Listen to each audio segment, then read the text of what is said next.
Hello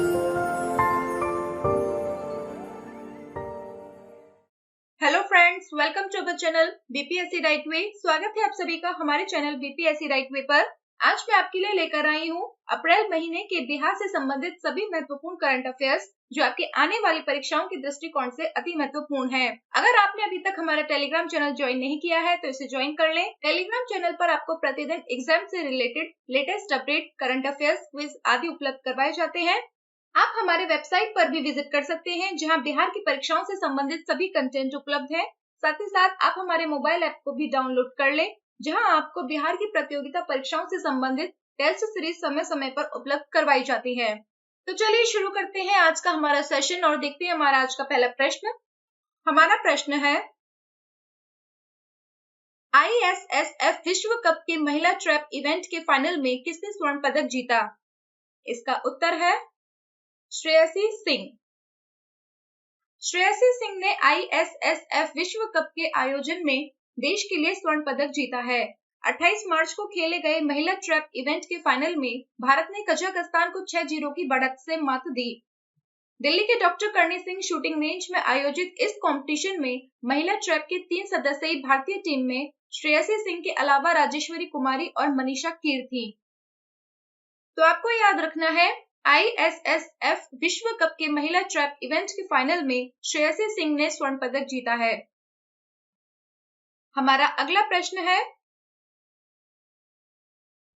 हाल में चर्चा में रही कबाड़ से गौरैया की कलाकृति बिहार के किस जिले में बनाई गई है? इसका उत्तर है पटना।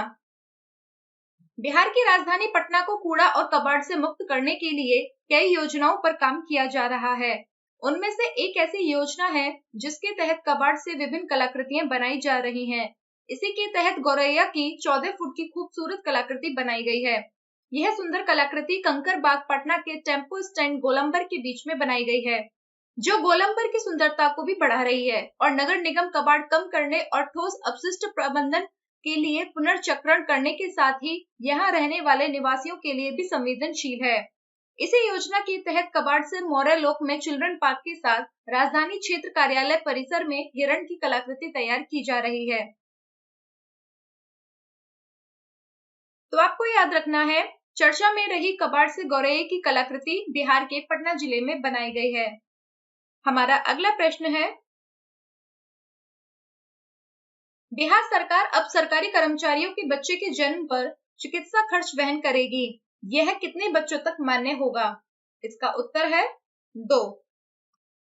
यदि सरकारी कर्मचारी या अधिकारी के घर में कोई बच्चा जन्म लेता है तो स्वास्थ्य विभाग प्रसव पर होने वाले चिकित्सा व्यय को वहन करेगा। राज्य की आम जनता के साथ साथ सरकारी कर्मचारियों को भी सुरक्षित प्रसव के बारे में जागरूक होना चाहिए। इस संबंध में स्वास्थ्य विभाग ने यह पहल की है। शर्त यह है कि सरकार ने यह सहायता पहले 2 बच्चों तक सीमित होगी। वर्तमान में अखिल भारतीय सेवाओं के कर्मचारी और कई राज्य सरकारें अपने कर्मियों को सामान्य प्रसव और सिजेरियन डिलीवरी के लिए मेडिक्लेम आधारित सुविधाएं प्रदान करती है। अब बिहार सरकार अपने कर्मियों और अधिकारियों को भी यह सुविधा प्रदान करेगी। तो आपको याद रखना है, बिहार सरकार द्वारा सरकारी कर्मचारियों के बच्चे के जन्म पर चिकित्सा खर्च वहन करने की योजना सिर्फ 2 बच्चों तक ही मान्य होगी। हमारा अगला प्रश्न है, हाल ही में बिहार विधानसभा का उपाध्यक्ष किसे बनाया गया है? इसका उत्तर है महेश्वर हजारी।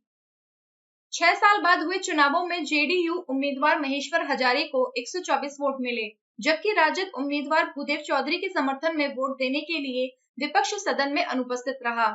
इस पद पर 6 साल के बाद किसी व्यक्ति का निर्वाचन हुआ है। 2012 से 2015 तक विधानसभा में भाजपा के अमरेंद्र प्रताप सिंह ने उपाध्यक्ष पद का दायित्व निभाया था। महेश्वर हजारी 2005 में पहली बार विधायक बने थे। नीतीश कुमार की सरकार में वह नगर विकास एवं आवास, भवन निर्माण और उद्योग विभाग के मंत्री रह चुके हैं। तो आपको याद रखना है, हाल ही में बिहार विधानसभा का उपाध्यक्ष महेश्वर हजारी को बनाया गया है। हाल में पुलिस को अतिरिक्त शक्ति प्रदान करने के लिए कौन सा विधेयक पास किया गया है, जिसमें किसी को गिरफ्तार करने के लिए मजिस्ट्रेट के वारंट या अनुमति की आवश्यकता नहीं होगी? इसका उत्तर है बिहार विशेष सशस्त्र पुलिस विधेयक 2021। इस विधेयक का उद्देश्य वर्तमान में कार्यरत बीएमपी को राज्य के विकास और व्यापक हितों में एक समर्पित, कुशल, प्रशिक्षित, पूरी तरह सुसज्जित और बहुविषयक सशस्त्र पुलिस बल के रूप में विकसित करना है। किसी को गिरफ्तार करने के लिए मजिस्ट्रेट के वारंट या अनुमति की आवश्यकता नहीं होगी। बंगाल, उड़ीसा और यूपी के बाद बिहार भी इस बिल को लाया है। इससे राज्य की आंतरिक सुरक्षा मजबूत होगी और केंद्रीय पुलिस बल पर निर्भरता कम होगी। तो आपको याद रखना है, बिहार पुलिस को अतिरिक्त शक्ति प्रदान करने के लिए बिहार विशेष सशस्त्र पुलिस विधेयक 2021 को पास किया गया है। हमारा अगला प्रश्न है, ऐतिहासिक विक्रमशिला विश्वविद्यालय विरासत की सुरक्षा के लिए किस पुलिस बल की नियुक्ति की गई है? इसका उत्तर है बीएमपी। जिले के कहलगांव में स्थित ऐतिहासिक विक्रमशिला विश्वविद्यालय खंडहर विरासत की सुरक्षा कड़ी की जा रही है। अब विश्वविद्यालय के खंडहरों की सुरक्षा बिहार सैन्य बल को सौंप दी गई है। धार्मिक और ऐतिहासिक स्थलों की सुरक्षा पर बहुत विचार विमर्श के बाद 8 धार्मिक और विरासत स्थलों को बीएमपी को सौंपने का निर्णय लिया गया है, जिसमें विक्रमशिला के खंडहर भी शामिल हैं। इसके अलावा नालंदा विश्वविद्यालय के खंडहर, सासाराम स्थित शेरशाह का मकबरा, गया स्थित महाबोधि मंदिर, पटना स्थित तख्त श्री हर मंदिर साहिब, पटना महावीर मंदिर, विष्णुपद मंदिर, गया और राजगीर स्थित विश्व शांति स्तूप शामिल हैं। तो आपको याद रखना है, ऐतिहासिक विक्रमशिला विश्वविद्यालय विरासत की सुरक्षा के लिए बीएमपी को नियुक्त किया गया है। हमारा अगला प्रश्न है, हाल ही में किस संस्था को आईआईएम में केस स्टडी करने के लिए चुना गया? इसका उत्तर है डेक्सटेरिटी ग्लोबल। बिहार से अंतरराष्ट्रीय स्तर पर सम्मानित सामाजिक संगठन डेक्सटेरिटी ग्लोबल इस महीने भारतीय प्रबंधन संस्थान नागपुर में एक केस स्टडी बनेगा। यह संगठन शिक्षा और नेतृत्व के क्षेत्र में काम करता है और इसकी स्थापना 2008 में बिहार के पटना में 16 वर्षीय शरद विवेक सागर द्वारा की गई थी। अपने वार्षिक प्रबंधन उत्सव के अंतर्गत आईआईएम नागपुर राष्ट्रीय स्तर की केस स्टडी प्रतियोगिता आयोजित करती है, जिसके तहत आईआईएम ने केस स्टडी के रूप में शरद सागर के संगठन डेक्सटेरिटी ग्लोबल को प्रदर्शित करने की घोषणा की है। इस राष्ट्रीय स्तर की प्रतियोगिता में पूरे भारत के सभी आईआईएम और शीर्ष 20 स्कूलों के प्रबंधन के छात्र भाग लेंगे। तो आपको याद रखना है, सामाजिक संगठन डेक्सटेरिटी ग्लोबल को आईआईएम में केस स्टडी करने के लिए चुना गया है। हमारा अगला प्रश्न है, हाल ही में बिहार के किस पान का ब्रिटेन और अमेरिका सहित अरब देशों में निर्यात किया जाएगा? इसका उत्तर है मगही पान। बिहार के मगही पान को जीआई टैग मिलने के बाद विदेशों में भी इसकी मांग तेजी से बढ़ गई है। अब ब्रिटेन, अमेरिका सहित फ्रांस जैसे देशों में मगही पान का निर्यात होगा। मगही पान को दूसरे देशों में निर्यात होने का श्रेय बिहार कृषि विश्वविद्यालय के डॉक्टर आर.के. सहाने को जाता है, जिन्होंने मगही पान को लेकर पहल की और केंद्र सरकार तक बात पहुंचाई। केंद्रीय वाणिज्य मंत्रालय के अधीन काम करने वाली संस्था एपिडा ने मगही पान को सूचीबद्ध कर दिया है। इसके बाद विदेशों तक भेजने की तैयारी शुरू हो गई है। तो आपको याद रखना है, बिहार के मगही पान का ब्रिटेन और अमेरिका सहित अरब देशों में निर्यात किया जाएगा। हमारा अगला प्रश्न है, सांसदों की तर्ज पर अब विधायक को भी सम्मानित करने के लिए किस सम्मान की घोषणा अभी हाल ही में की गई है? इसका उत्तर है उत्कृष्ट विधायक सम्मान। सांसदों की तर्ज पर अब विधायक को भी उत्कृष्ट घोषित किया जाएगा। बिहार में पहली बार इसकी शुरुआत हो रही है, यानी अब हर साल उत्कृष्ट काम करने वाले विधायक का चयन होगा। सर्वश्रेष्ठ विधायक चयन को लेकर एक कमेटी बनेगी। कमेटी का सिफारिश पर विधानसभा अध्यक्ष नाम का ऐलान करेंगे। यह पुरस्कार हर वर्ष अलग अलग विधायकों को दिया जाएगा। लोकसभा में उत्कृष्ट सांसद चुने जाने की पुरानी परिपाटी रही है, लेकिन बिहार विधानसभा में ऐसा अब तक नहीं हुआ है। इसलिए सबके सहयोग से विधानसभा के माननीय सदस्यों में से बेहतर प्रदर्शन करने वाले किसी एक सदस्य को हर वर्ष उत्कृष्ट विधायक का सम्मान दिया जाएगा। बता दें कि झारखंड में 2001 से और उत्तराखंड में 2008 से ही हर साल उत्कृष्ट विधायक चुने जाते हैं। तो आपको याद रखना है, सांसदों की तर्ज पर विधायक को भी सम्मानित करने के लिए बिहार सरकार ने उत्कृष्ट विधायक सम्मान की घोषणा की है। हमारा अगला प्रश्न है, हाल ही में किसने 100.16% PLF के साथ 31.73 मिलियन यूनिट बिजली का उत्पादन कर एक रिकॉर्ड बनाया है। इसका उत्तर है एनटीपीसी बांध परियोजना। एनटीपीसी बांध परियोजना ने 19 मार्च को रिकॉर्ड 100.16% PLF के साथ 31.73 मिलियन यूनिट बिजली का उत्पादन किया। इससे पहले 18 मार्च को परियोजना ने 31.53 मिलियन यूनिट का रिकॉर्ड उत्पादन किया था। एनटीपीसी देश की सबसे बड़ी बिजली उत्पादन कंपनी है। यह भारत की 1/4 बिजली की मांग को पूरा कर रही है। बांध प्रोजेक्ट एनटीपीसी की एक महत्वाकांक्षी परियोजना है जो वर्तमान में 660 मेगावाट इकाइयों का संचालन करती है। इससे बिहार और अन्य राज्यों में निर्बाध रूप से बिजली पहुंचाई जा रही है। तो आपको याद रखना है 100.16% PLF के साथ 31.73 मिलियन यूनिट बिजली का उत्पादन करने का रिकॉर्ड एनटीपीसी बांध परियोजना ने बनाया है। हमारा अगला प्रश्न है, हाल ही में मैथिली के किस वरिष्ठ साहित्यकार का निधन हो गया? इसका उत्तर है डॉक्टर रामदेव झा। डॉक्टर रामदेव झा एक तरह से मैथिली साहित्य के विकिपीडिया थे। अपनी विद्वता के कारण उन्हें कई सम्मान मिल चुके थे। साहित्य अकादमी ने उनकी मूल कृति पसी झैत पाथर नाट्य संग्रह के लिए वर्ष 1991 में राजेंद्र सिंह बेदी की उर्दू में लिखी पुस्तक सगाई का मैथिली में अनुवाद के लिए वर्ष 1994 में तथा बाल साहित्य के लिए वर्ष 2015 में साहित्य अकादमी पुरस्कार से नवाजा था। 50 से अधिक पुस्तकों के रचयिता डॉक्टर रामदेव झा राष्ट्रपति पुरस्कार से सम्मानित थे। तो आपको याद रखना है, हाल ही में मैथिली के जिन वरिष्ठ साहित्यकार का निधन हुआ उनका नाम डॉक्टर रामदेव झा है। हमारा अगला प्रश्न है, आईपीएल के क्रेज को ध्यान में रखते हुए बिहार में किस क्रिकेट लीग का प्रारंभ किया गया जिसका उद्घाटन कपिल देव द्वारा किया गया था? इसका उत्तर है बीसीएल। आईपीएल के क्रेज को ध्यान में रखते हुए बीसीएल यानी बिहार क्रिकेट लीग का आयोजन बिहार में किया गया। इसका उद्घाटन कपिल देव द्वारा किया गया जिन्होंने 1983 में भारतीय टीम को विश्व कप दिलाया था। बिहार क्रिकेट लीग का आयोजन पटना के ऊर्जा स्टेडियम में 20 मार्च से 26 मार्च तक आयोजित किया गया जो एलीट स्पोर्ट्स के प्रायोजन के तहत किया गया। तो आपको याद रखना है, आईपीएल के क्रेज को ध्यान में रखते हुए बिहार में बीसीएल का प्रारंभ किया गया जिसका उद्घाटन कपिल देव द्वारा किया गया था। हमारा अगला प्रश्न है, अब बिहार की जमीन के हर प्लॉट का अपना आधार नंबर दिया जाएगा। इसकी शुरुआत किस जिले से की जा रही है? इसका उत्तर है शेखपुरा। बिहार की जमीन के हर प्लॉट का अपना आधार नंबर होगा।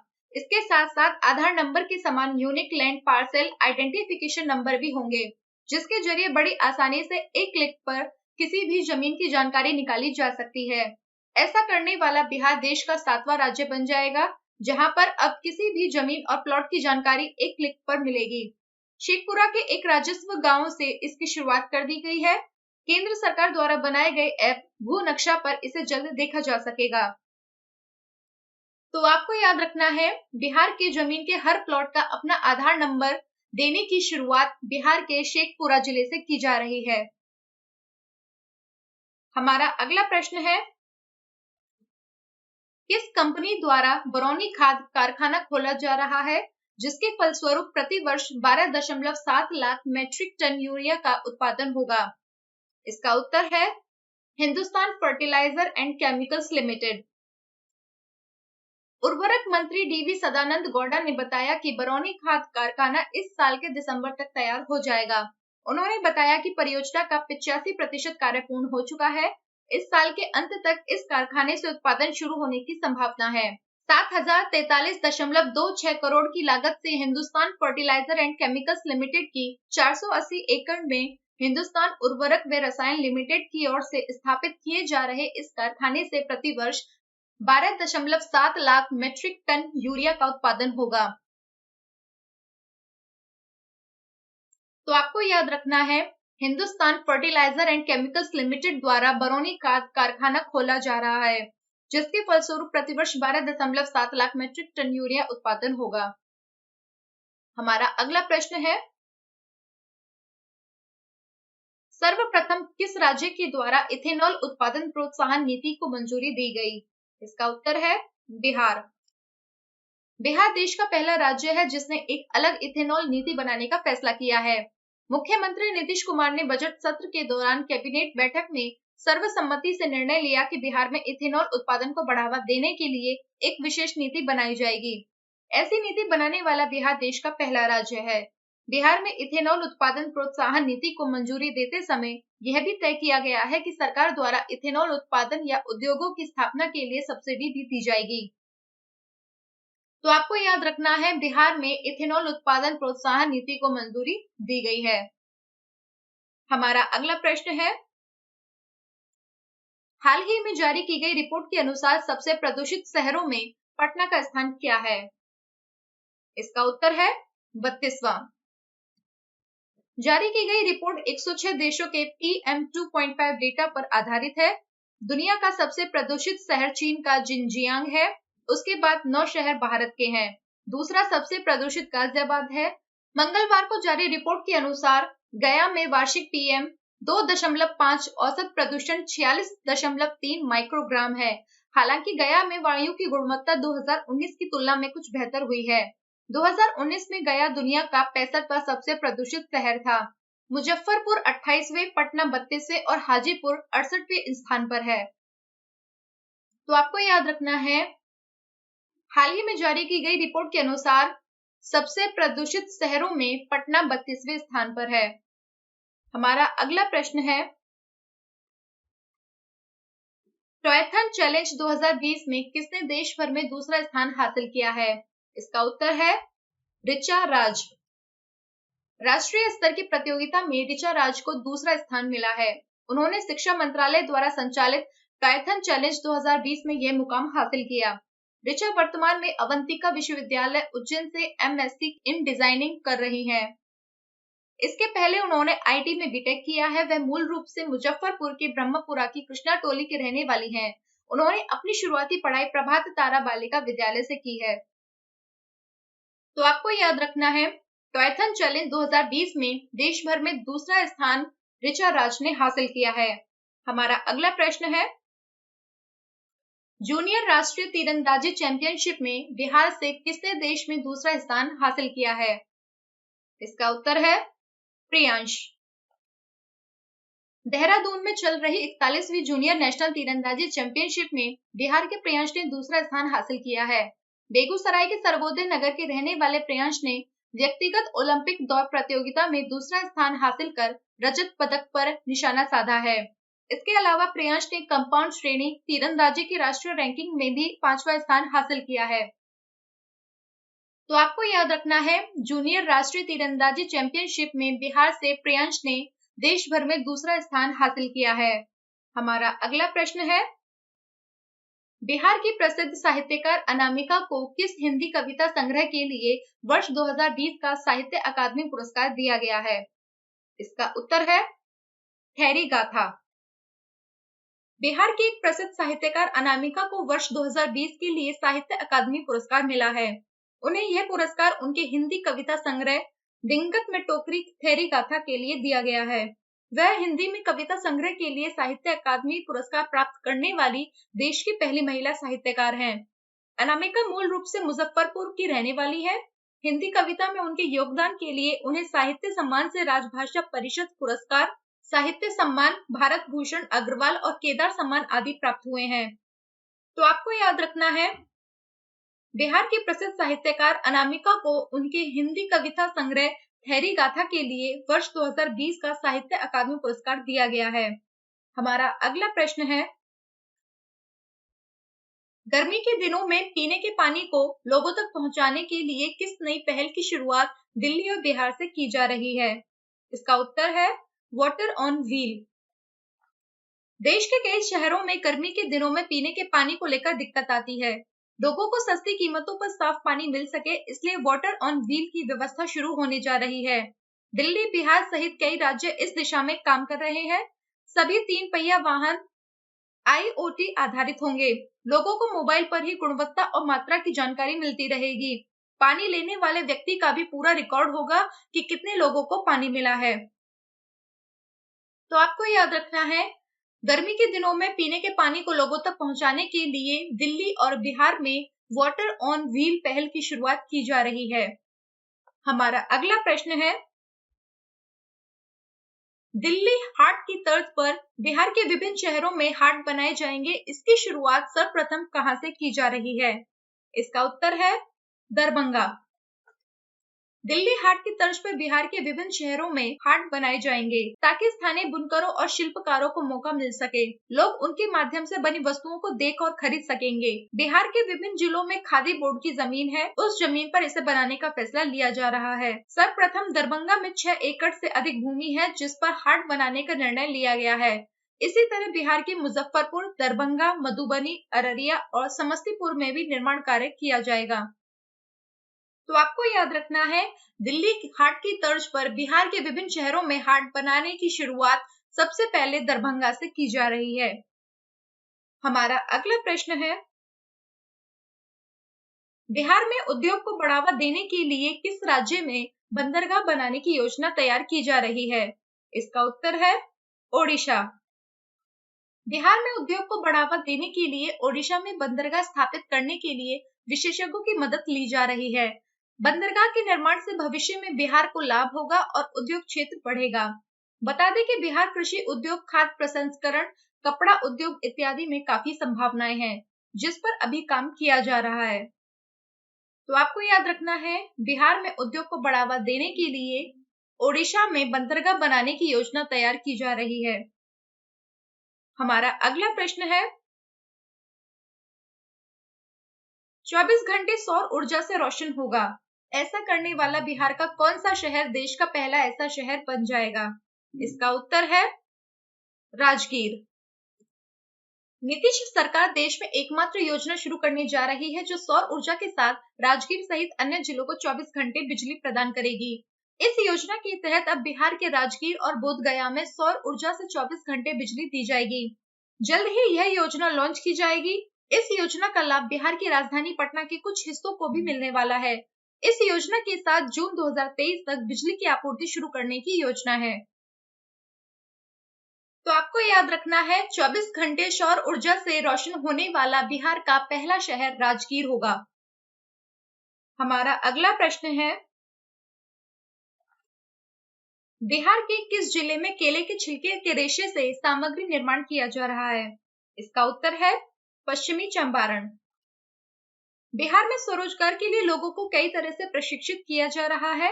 बिहार के पश्चिम चंपारण जिले में लोगों को केले के छिलके के रेशों से टोपी सहित कई सामग्री बनाने के लिए प्रशिक्षित किया जा रहा है। इससे महिलाओं के रोजगार और उत्थान को भी बढ़ावा मिल रहा है। इस केले के छिलके के एक ही फाइबर से कई सामग्री शानदार ढंग से बनाई जाती हैं। यह केला फाइबर बहुत मजबूत और टिकाऊ भी है। इसके रेशों से रंगीन टोपी भी बनाई जाती है। इसके साथ ही अन्य सामग्री जैसे झोला आदि बनाए जाते हैं।